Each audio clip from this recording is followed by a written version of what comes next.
President Trump's press conference with Russian President Vladimir Putin on Monday has set off a bigger-than-usual backlash, provoking criticism from both the right and the left.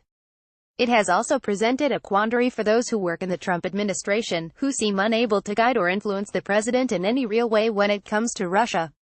In the hours afterward, critics have asked a similar question: given the president's behavior, should the officials working for him stay, or should they go? The criticism has centered on Trump siding with Russia over his own intelligence community's conclusions on election interference, as well as the strange optics of his deference to Putin. For some government workers, his posture is anathema to their goals on Russia policy. It is horrifying and abhorrent that the president would stand next to arguably our greatest adversary and call into question the work of the intelligence community, which is locked in combat with the Russians on a daily basis, said a former National Security Council official, who spoke on the condition of anonymity, in a text message.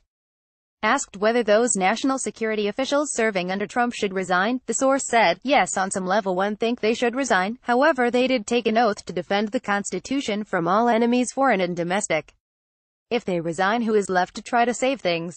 I've heard a number of very solid Trump supporters express the same thing, the former official added. The same level of disgust. Several voices in the commentariat, like Ruth Marcus at The Washington Post and Fred Kaplan at Slate, have called on Trump's staff to leave in protest.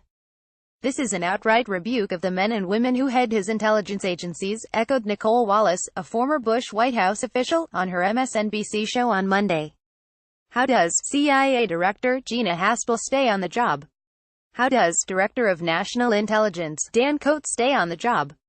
While this sort of public pressure from non-supporters doesn't normally matter much to the Trump administration, high-profile staffers and surrogates have been unusually tight-lipped since the summit ended. That silence might be telling. There weren't a lot of administration officials or White House officials going on TV pushing back and defending the president, said a former administration official who spoke on the condition of anonymity. This foretells that this may be a bridge too far for a lot of people. It might be close to the red line, the former official said. Many in the administration have reservations about Trump's stance on Russia, adding, "I do think staffers are hesitant to put themselves out on a limb." A White House spokesperson didn't return a request for comment. That's not to say that people in Trump world were necessarily surprised by how the summit went.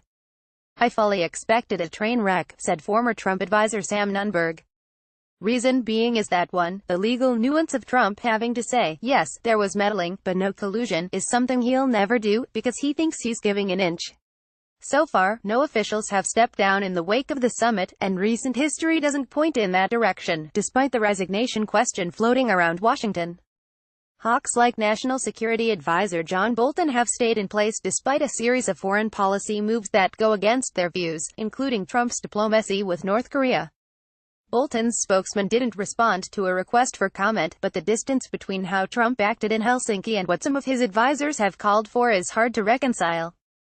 To name one example, John Huntsman, the U.S. ambassador to Russia, said just this past weekend that Russia needed to be held accountable for its interference in the election. Yet when asked on Monday whether there's anything for which he holds Russia accountable, Trump blamed both sides, saying, "Yes, I do. I hold both countries responsible. I think that the United States has been foolish. I think we've all been foolish." Foreign policy voices on the right expressed shock at Trump's comments, but noted that the administration's policies have, at times, been tougher toward Russia than Trump's behavior would suggest. Still, Trump did himself no favors in the press conference, feeding fuel to the controversy over U.S.-Russian relations, said James Carifano, a foreign policy analyst at the Conservative Heritage Foundation. He may be leaving Putin a genuine off-ramp for Russia to change. He has done that with every competitor. But there is virtually no chance Putin will take it. President Trump missed multiple opportunities to hold President Putin accountable on the international stage. Mark Dubowitz, the CEO of the Foundation for Defense of Democracies, said Trump's comments were contemptuous of his fellow Americans who, on a bipartisan basis, are deeply concerned about Russian belligerence. But he nevertheless believes that Trump's staff should stay in place. They should remain in their jobs to continue implementing a forceful Russia policy that moves the president away from his delusions about Vladimir Putin, Dubowitz said. Aside from considerations about duty, there may be more practical matters for aides to weigh, too. The world doesn't care when some national security factotum steps down in high dudgeon, said Danielle Pletka, a senior vice president at the Conservative American Enterprise Institute. The right thing to do is to ensure that we hold Putin's feet to the fire in every way, in Ukraine, on corruption, on Georgia, on Nord Stream, on Syria and Iran. If we're still doing that, my reckoning is that Trump's people might wish the president was more reticent, but they're not going to hit the road.